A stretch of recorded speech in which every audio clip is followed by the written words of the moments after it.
You've probably heard the advice for cold weather that you should dress in layers.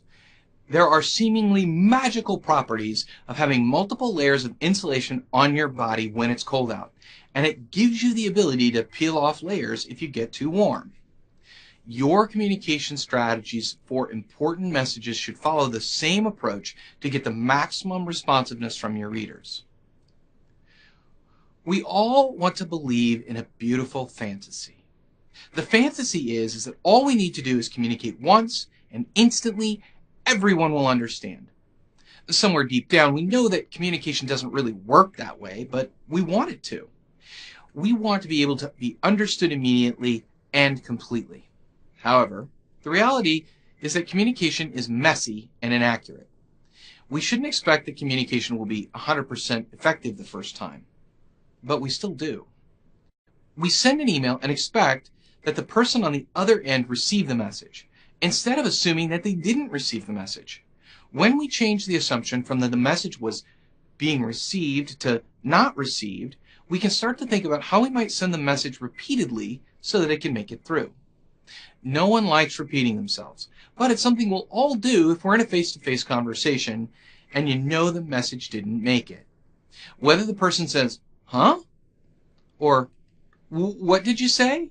we'll gladly repeat our message because we know the other person is trying to understand us but couldn't. We'll even repeat ourselves louder when it's clear the other person couldn't hear us at all. The problem with our written communication is there's no feedback to let us know the other person didn't hear us. We need to repeat ourselves in noisy and confusing environments, and today's communication world is definitely noisy and confusing. If we're in too noisy of an environment, like a manufacturing floor, a rock concert, or a bar, we'll sometimes resort to a different approach than speaking. We'll use improvised sign language, or we'll try and write things down as common solutions to our inability to get the message across in the environment that's not conducive to verbal communication. When we're communicating in a corporate world, we should consider alternatives as well. If your primary vehicle for communication is the corporate newsletter that's available to every employee, perhaps you should also send the message via email. If email is your primary approach, maybe a post on the intranet will reach more people. If email didn't work, perhaps a chat message will reach their consciousness. Choosing channels isn't about choosing a single channel or even two channels. It's about finding a set of channels that, when layered together, will reach most people. If you're in an environment where some workers aren't at computers all day, you may need to create awareness through digital signage, screensavers, or kiosks.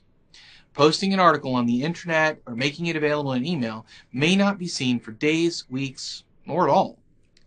By layering awareness channels that everyone will see with more detailed communication channels, you can get complete coverage.